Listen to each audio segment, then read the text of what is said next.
아멘, 아멘, 아멘. 하나님, 저희들을 부르셔서 하나님을 예배하게 하시니 감사합니다. 하나님 영광 받아 주시옵소서. 이 시간 저희들을 사랑하셔서 말씀 주실 줄로 믿습니다. 말씀으로 인하여 저희의 껄껄한 심령이 시원하게 되는 것이 아니라 하나님의 말씀이 온전히 선포될 때에 하나님의 마음이 시원한 시간 되게 하여 주시옵소서. 하나님 말씀을 성령 인도하심으로 받기 원합니다. 성령 인도하심으로 말씀을 받고 나의 믿음과 연결시켜서 말씀을 생명 삼게 하여 주시옵소서. 하나님 주신 말씀 붙들고 주님 오시는 그날까지 믿음의 승리를 이루기 원합니다. 하나님의 뜻이 이루어지는 삶이 되게 하여 주시옵소서. 들을 기도 주시고 말씀 담을 수 있는 믿음의 그릇도 주시옵소서. 이 시간이 인간적인 시간이 아니라 성령님의 역사하시는 시간 되기 원합니다. 하나님의 역사가 일어나는 시간 되게 하여 주시고 우리는 말씀을 듣는 중에 하나님의 일하심을 경험하게 하여 주시옵소서. 문제를 풀어주시고 병을 고쳐주시고 우리의 영혼이 소생케 하시는 하나님의 역사를 발견하게 하여 주시옵소서. 예수 그리스도 이름으로 기도합나이다. 아멘. 할렐루야. 하나님의 은혜와 사랑과 평강이 하나님을 예배하는 성도들 가운데 오늘도 풍성하고 충만하기를 간절히 기도합니다. 하나님은 우리를 기뻐하시고 우리를 사랑하여 주시는 줄로 믿습니다. 우리가 하나님을 예배할 때 믿음으로 예배하면 하나님께서는 우리를 찾아주실 줄로 믿습니다. 원하고 바라기는 우리의 예배가 아벨의 예배가 되기 원합니다. 아벨은 믿음으로 예배를 드렸죠. 믿음으로 예배 드리는 것이 무엇입니까? 하나님 살아계심을 믿는 믿음으로 예배하는 거예요. 하나님께서 함께 하심을 믿는 믿음으로 예배하는 거예요. 하나님이 일하심을 기대하는 겁니다. 하나님께서 역사하실 것을 소망합니다. 성도 여러분, 이 시간에 무엇을 소망하십니까? 하나님께서 어떻게 일하실 줄 기대하십니까? 그 기대대로 하나님께서 채워주실 줄로 믿습니다. 하나님을 예배할 때에 믿음으로 예배하고 하나님을 기대하며 예배하고 하나님을 간절히 소망하는 성도를 하나님께서는 빈손으로 돌려보내지 아니하시고 그 마음의 손을 감찰하셔서 하늘의 은혜로 채워주실 줄로 믿습니다. 오늘 하나님을 소망하며 하나님을 기대하며 예배하는 모든 성도마다 하나님의 은혜로 충만하게 되기를 예수 그리스도 이름으로 축원합니다. 저는 하루 오래전에 한 자매님으로부터 아주 어려운 마음 아픈 이야기를 들은 적이 있어요. 당분간 신앙생활을 중단하고 싶다는 그런 말이었습니다. 그러면서 그 자매님이 그러는 거예요. 하나님께서 어떻게 그럴 수 있느냐고, 하나님 살아계시면 어떻게 이런 일이 일어날 수 있느냐고, 하나님의 존재까지도 의심했던 일입니다. 누구 때문에 그런가 했더니 바로 올케 언니 때문에 그런 것이었어요. 그 집안에서 믿음 생활 제일 잘하는 분이 올케 언니였답니다. 그렇기 때문에 하나님께서 복을 주신다면 아마 올케 언니를 가장 복 주셨을 것이라고 그렇게 생각을 했다는 거예요. 그런데 그렇게 열심히 믿음 생활하던 올케 언니가 하나님의 복을 풍성히 받은 것이 아니라 오히려 어느 날 뇌졸중이 온 거예요. 뇌경색이 온 거예요. 그걸로 인해서 너무나도 마음이 아픈 거예요. 이제 60도 안 됐는데 수십 년 동안 그렇게 믿음 생활 잘 해왔는데 왜 이런 일이 일어나느냐고 그렇게 따지면서 자기는 더 이상 믿지 못하겠다는 거예요. 사랑하는 성도 여러분, 만약 이와 같은 일이 성도 여러분에게 일어난다면 성도 여러분은 어떻게 하시겠습니까? 아마 어떤 분 그럴 거예요. 그 자매님처럼 막 분노하고 속상해하고 하나님께 따져 묻고 또 큰 시험에 들었을 거예요. 실족하고 넘어지고 시험 들었겠지요. 어떤 분은 자기의 감정을 막 쏟아내고 그렇게 따져 물을 사람도 있겠지만 어떤 분은 속으로 삭히면서 마음 아파할 분도 계시겠죠. 그런데 그런 생각을 해봐요. 과연 그런 반응이, 그런 자세가 하나님께서 원하시는 것일까? 하나님께서 기뻐하시는 것일까? 그렇게 하는 것이 하나님의 사람으로 합당한 것인가? 사실 우리는 크고 작은 일에 우리의 감정을 노출하는 것, 표현하는 것, 여기에 익숙합니다. 작은 일건 큰 일인 건 우리나라 사람 일단 소리를 내고 막 그러지요. 또 반대로 우리는 믿음 있네 하면서 속으로 삭히기도 하지요. 그런데요, 우리에게 있어서 어떤 일에 대한 감정을 표출하거나 속으로 삭히는 것, 이것이 중요한 게 아니지요. 정말 중요한 것은 무엇이겠습니까? 나는 믿는 자로서 어떻게 해야 되는가? 믿는 자로서 어떤 반응을 가져야 되느냐? 그렇습니다. 우리의 믿음은 하나님을 예배할 때만 가지고 있는 믿음이 되면 안 됩니다. 우리의 믿음은 삶의 모든 일에, 모든 영역에 적용되어야 할 믿음이 되어야 하겠습니다. 오늘 시편 37편 말씀은요, 하나님을 믿고 하나님을 소망하는 성도에게 주시는 말씀입니다. 오늘의 말씀을 믿음으로 받으시기 바랍니다. 믿음으로 받으면 오늘의 말씀이 생명의 말씀이 될 것입니다. 또 믿음의 말씀, 오늘의 말씀을 내 영혼을 돌아보는 거울로 보시기 바랍니다. 말씀으로 내 영혼을 비춰보아서 내 영혼의 상태가 어떤가 성찰해야 됩니다. 또 우리가 세상을 바라보는 창문으로 삼아야 되겠습니다. 이거 관점이에요, 관점. 우리가 무슨 일이든지 말씀이라는 창문을 통해서 세상을 바라볼 때 우리는 믿음의 관점으로 바라보게 되고 믿음으로 분별하게 되고 믿음으로 반응하게 될 줄로 믿습니다. 오늘의 말씀을 내 자신의 믿음과 결부시키시기 바랍니다. 그럴 때 이 오늘의 말씀이 생명이 되고 빛이 되고 내 발의 등불이 되고 하나님의 능력이 될 것입니다. 어떤 일이 보기에 불합리하다고 생각하는 것이 있어요. 그렇죠? 또 어떤 일을 보기에 당연하다, 합리적인 일로 보일 때가 있습니다. 그런데 내가 그렇게 생각한다 할지라도 나랑 다른 의견이 있을 수 있는 것이죠. 다른 사람에게 물어보는 겁니다. 당신은 어떻게 생각합니까? 그러면 내가 합리적이라고 생각하는 것에 대해서 그 사람도 합리적이라고 생각할 수가 있고 또는 불합리하다고 생각할 수가 있어요. 우리가 이런 의견을 다뤄보면 참 다양한 의견이 나올 수가 있습니다. 그런데요, 요즘은요, 이런저런 의견을 말하기가 참 쉽지 않은 시대를 맞은 것 같아요. 건강한 사회라면 옳은 것을 옳다, 그런 것을 그러다 이렇게 말하는 것이 정상적일 것인데 오늘의 이 사회는요, 옳다 그러다가 아니라 내 편에서 일어난 일이냐 상대편에서 일어난 일이냐 이거를 따지더라는 것이죠. 그래서 내 편에서 일어난 일이라면 그것이 옳고 그름을 떠나서 옳은 일이 되고 상대편에서 일어난 일이라면 옳고 그름을 떠나서 그것이 잘못됐다는 그렇게 말하는 시대가 됐다는 것이지요. 이것이 세상 풍조입니다.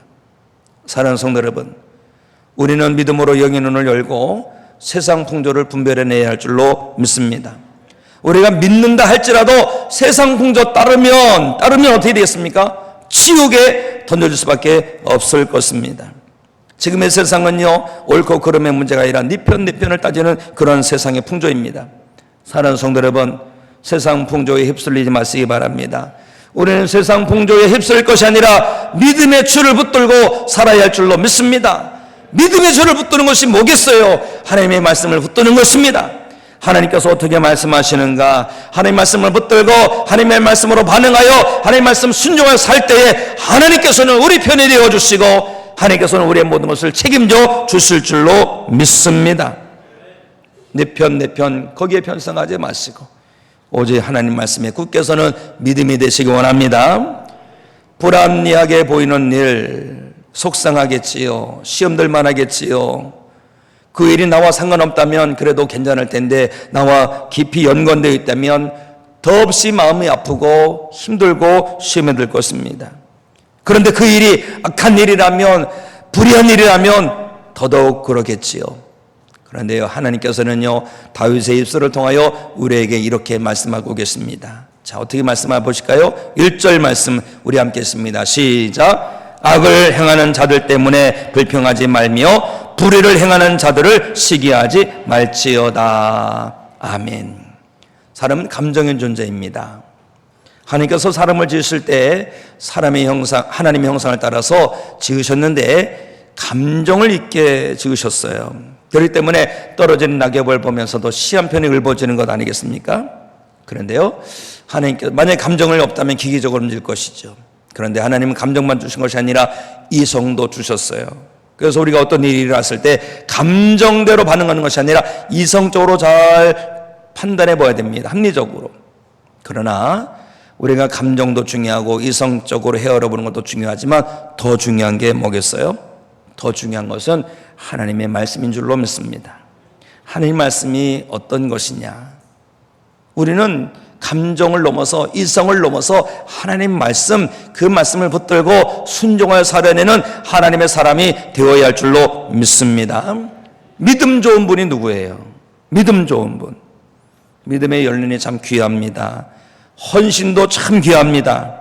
그러나 정말 믿음이 좋은 것은 감정을 넘어서서 이성의 판단을 넘어서서 인생의 관록을 넘어서서 모든 일에 있어서 하나님의 뜻을 따라 살아가는 것인 줄로 믿습니다. 하나님 말씀하십니다. 악을 행하는 자들 때문에 불평하지 말라. 불의를 행하는 자들을 시기하지 말라. 악을 행하는 자들이 우리 눈에 보이게 하나님의 심판을 확 받아가지고 가다가 날벼락 맞아서 쓰러지고 그런다면 우리 불평하지 않기가 쉬울 텐데, 그런데 어때요? 악을 행하고 불의를 행하는 사람들이 때로는 더 잘 될 때가 있어요. 성경 7절 말씀을 보실까요? 자, 7절 말씀 함께 읽습니다. 시작. 여호와 앞에 잠잠하고 참고 기다리라. 자기 길이 형통하며 악한 꾀를 이룬 자 때문에 불평하지 말지어다. 악한 꾀를 부리는데 더 잘 되는 거예요. 그런데 어떻게 해요? 그런 사람들 때문에 어떻게 하랍니까? 불평하지 말라는 거예요. 불평하지 말라는 거예요. 사기친 사람이 떵떵거리는 것을 볼 때가 있어요. 법을 어긴 사람이 더 잘 되는 것을 보게 될 때가 있어요. 그 사람 때문에 눈물을 흘리는 사람도 많고 가정이 깨진 사람도 많고, 그런데 그 사람과 그 가정은 호의호식하면서 잘 살더라는 것이죠. 그런데 하나님은요, 그런 것을 볼지라도 불평하지 말라라고 말씀하십니다. 사랑하는 성도 여러분, 믿음으로 말씀을 붙들고 하나님의 사람으로 살아내는 은혜가 있기를 원합니다. 하나님께서 왜 불평을 금하셨을까요? 왜 시기하지 말라고 하셨을까요? 자, 그 이유가 있습니다. 8절 말씀 우리 함께 읽습니다. 시작. 분을 그치고 노를 버리며 불평하지 말라. 오히려 악을 만들 뿐이라. 아멘. 하나님께서 악을 행하는 자들이 형통한다고 할지라도 분노하지 말고 불평하지 말라는 이유는 다른 것이 아닙니다. 너희들이 그런 것 때문에, 그 사람들 때문에 원망하고 불평하다가 죄를 짓지 말라는 거예요. 악에게 넘어지지 말라는 거예요. 우리가 불의한 사람들 때문에 원망하고 불평하다가 죄를 지으면 어떻게 된 줄 아십니까? 다시 죄의 종노릇으로 들어가는 것이 됩니다.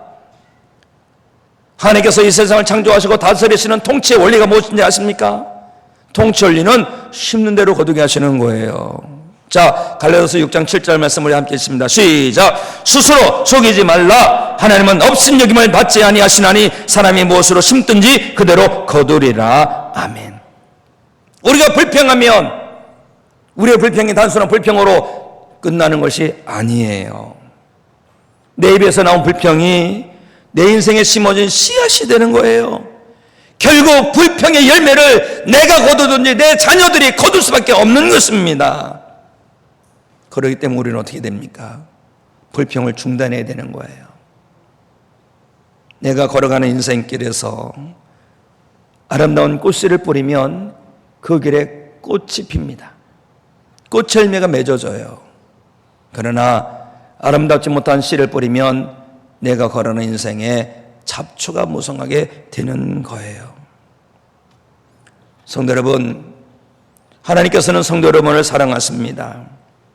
성도 여러분이 불의한 일로 말미암아 감정적으로 반응하다가 다른 악을 만들고 죄에게 넘어지기를 원치 아니하시는 것입니다.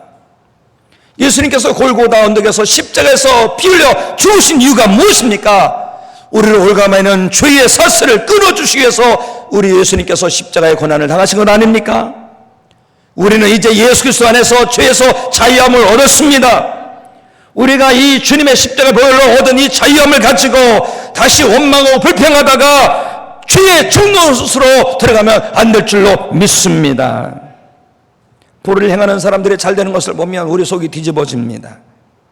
그러나 불평 대신에 시기 대신에 우리는 하나님을 소망해야 할 줄로 믿습니다. 우리가 하나님을 소망하는 하나님 어떤 하나님입니까?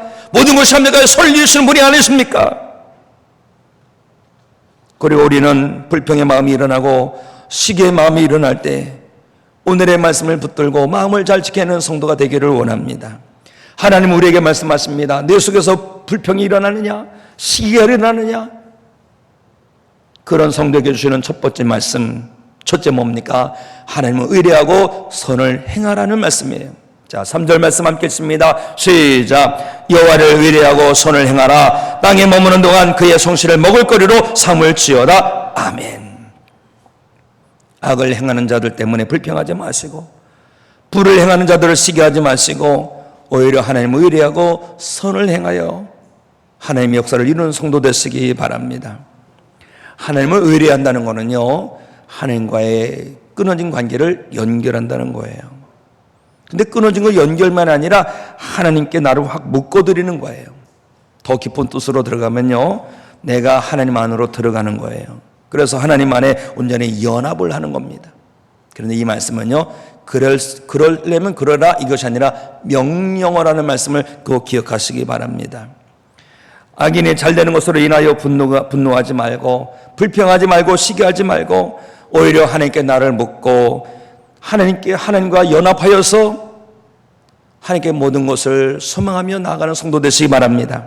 그러면 우리 안에서 분노가 힘을 얻지 못할 것이고 시기가 우리 안에 들어오지 못할 줄로 믿습니다. 어느 분이 그러시더라고요.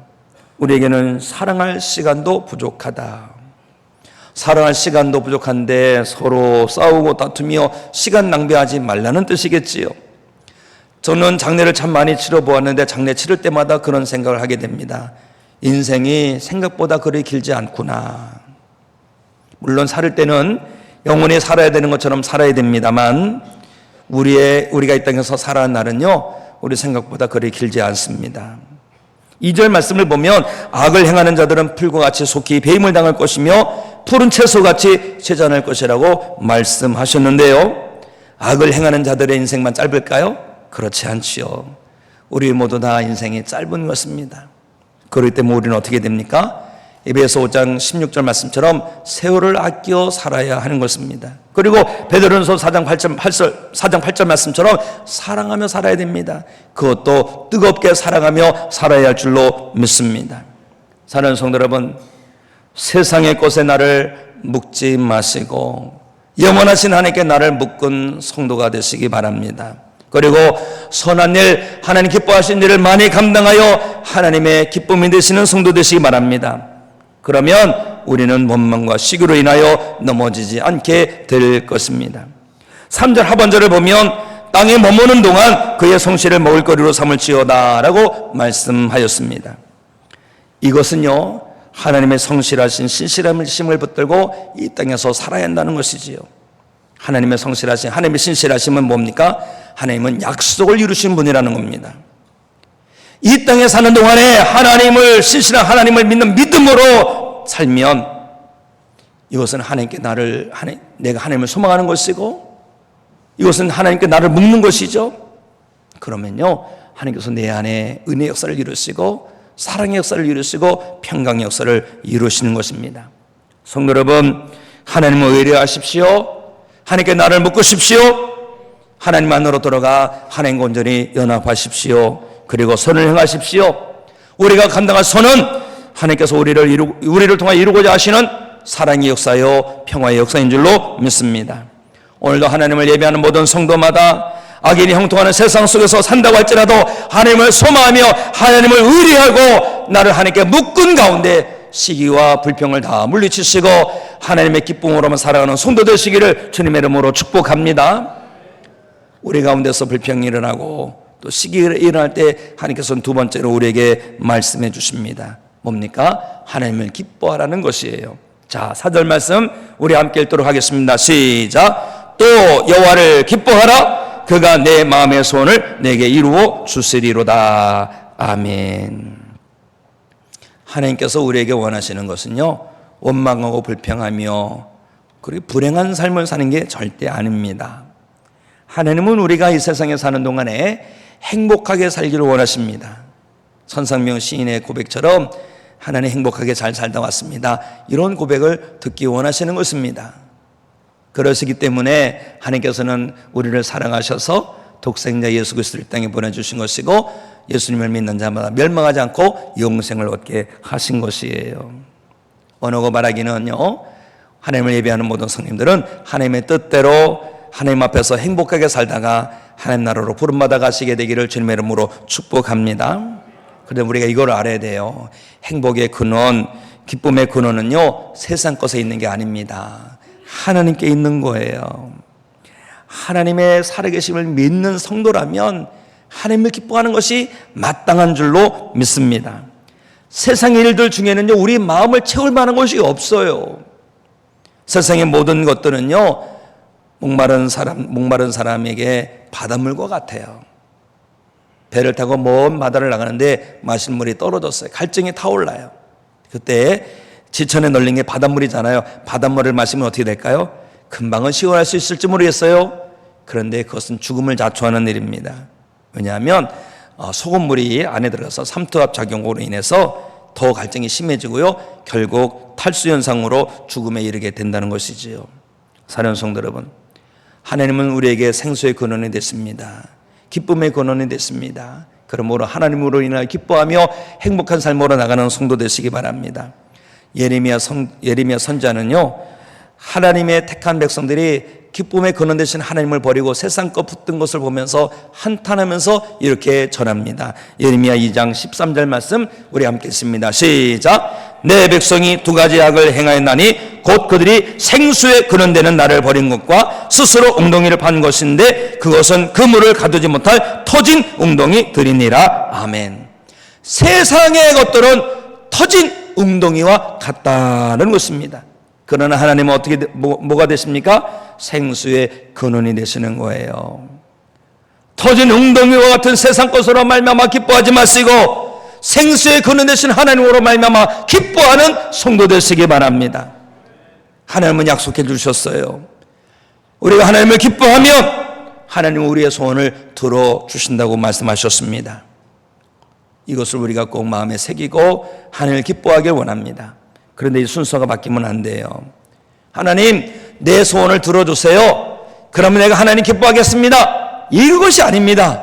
하나님 뭐라고 말씀하십니까? 하나님을 기뻐하라. 그리하면 내 소원을 이루리라. 새는 세상이 불의하고 주변에 불합리한 일들이 많이 보인다고 할지라도 성도 여러분들은 오직 하나님을 소망하며 하나님을 기뻐하는 성도가 되셔서 모든 불평과 시기의 유혹을 이겨내는 은혜가 있기를 주님의 이름으로 축복합니다. 불평과 시기가 일어난 성도에게 주시는 세 번째 말씀, 바로 내 길을 여호와께 맡기라입니다. 자, 5절 말씀 다 함께 읽습니다. 시작. 내 길을 여호와께 맡기라. 그를 의지하면 그가 이루시고. 아멘. 하나님은요, 악인이 형통하여 분노가 일어나고 불평이 일어날 때 그렇게 하지 말라는 거예요. 그럴수록 내 길을 여호와께 맡기라는 것입니다. 사랑하는 성도 여러분, 우리의 인생을 이 세상에 내신 분은 하나님이신 것이 믿어지십니까? 우리의 인생은요, 부모의 욕심, 부모의 실수로 시작된 것이 절대 아닙니다. 태문을 열고 닫는 분은 하나님이세요. 그렇기 때문에 우리가 이 세상에 태어나서 살아가는 것은 모두 하나님의 뜻 안에 있는 것입니다. 우리가 이와 같은 하나님의 오묘한 섭리를 안다면 누군가가 악을 저질렀을 때 우리도 같은 악을 행하여서 죄악의 굴레에 휩쓸려서는 절대 안 될 줄로 믿습니다. 설령 누군가 나에게 원수된 일을 저질렀다고 할지라도 우리가 하나님을 믿는 믿음의 사람이 확실하다면 이에 대하여도 하나님의 뜻을 따라야 할 줄로 믿습니다. 아멘이시죠? 그렇다면 로마서 12장 말씀을 읽어보시기 바랍니다. 우리 함께 읽습니다. 시작. 내 사랑하는 자들아 너희가 친히 원수를 갚지 말고 하나님의 진노하심에 맡기라. 기록되었으되 원수 갚는 것이 내게 있으니 내가 갚으리라고 주께서 말씀하시니라. 아멘. 하나님은요 불의를 하는 불의한 자 때문에 우리가 넘어지지 않기를 원합니다. 하나님은요 우리가 원망하고 불평하다가 악의 소용돌이에 휩쓸려 가기를 원치 아니하시는 것입니다. 그러므로 성도는 속에서 어떤 분노가 일어나고 불평의 마음이 생기고 시기심이 생길수록 그 모든 것을 다 하나님께 맡기고 믿음의 길을 나가는 성도가 되어야 하는 것입니다. 사실 오늘날 얼마나 힘들고 어렵습니까? 무더위 속에서 내가 감당해야 될 인생의 짐이 얼마나 힘들어요. 좋은 일이 있어도 힘든데 우리를 분노하게 하고 시기하게 하고 속상해 하는 일이 더 늘어나니 얼마나 어렵습니까? 그래도 우리는요 성도로서 하나님의 말씀을 꼭 붙들고 살아야 할 줄로 믿습니다. 불평하지 말고 분노하지 말고 시기하지 말고 잠잠히 모든 것을 하나님께 맡기는 믿음이 우리의 믿음이 되어야 할 줄로 믿습니다. 우리가 하나님을 소망하며 하나님께 맡길 때 하나님께서는 그 모든 것을 통하여 생명을 이루시고 은혜를 이루어 주실 것입니다. 왜요? 우리 하나님은요 모든 것이 합니까요? 선을 이루시는 분이시기 때문에 그렇습니다. 하나님을 의뢰하는 것, 하나님을 기뻐하는 것, 하나님께 맡기는 것, 이것이 하나님을 소망하는 거예요. 하나님을 기대하는 겁니다. 이것이 믿음입니다. 비록 우리의 삶이 힘들고 어렵지만 우리는 하나님을 소망하는 성도가 되어야 할 줄로 믿습니다. 그럴 때 하나님께서는 모든 것이 합력하여 우리 가운데 선한 열매가 되게 하여 주실 줄로 믿습니다. 하나님은요 하나님을 소망하는 자에게 놀라운 은혜를 약속해 주셨습니다. 뭘 약속해 주신지 아세요? 바로 땅입니다. 땅. 9절 말씀을 읽습니다. 9절 말씀 시작. 진실로 악을 행하는 자들은 끊어질 것이나 여호와를 소망하는 자들은 땅을 차지하리로다. 아멘. 땅을 주신다고 합니다. 하나님을 소망하는 자에게 주시는 땅이 어떤 땅입니까? 연희동에 있는 땅인가요? 신곡동에 있는 땅인가요? 하나님께서 우리를 위해서 예비해 놓으신 땅은요 새하늘과 새 땅이에요. 요한계시록 21장 1절 말씀 또 내가 새 하늘과 새 땅을 보니 처음 하늘과 처음 땅이 없어졌고 바다도 있지 않더라. 바로 믿는 자를 위하여 예비해 놓으시는 천국인 줄로 믿습니다. 세상이 거칠어지고 있어요. 많은 이들이 참지 못하고 분노, 불평을 쏟아내고 원망하고 있어요. 그러나 우리는 하나님의 사람입니다. 우리는 끝까지 하나님을 의뢰하고 하나님을 기뻐하고 하나님께 맡기는 하나님을 소망하는 성도가 되어야 할 줄로 믿습니다. 마지막 날에 얻게 될 새하늘 새 땅을 믿음의 눈으로 바라보십시오. 천국을 믿음의 눈으로 바라보십시오. 흔들리지 마시고 죄의 굴레에 넘어지지 마시고 시험 들지 마시고 영적 전쟁에서 승리하는 성도 되시기 바랍니다. 이 한 주도 하나님을 의뢰하고 하나님을 소망하고 하나님께 맡기며 믿음의 승리를 이루는 성도가 되시기를 예수님의 이름으로 축원합니다.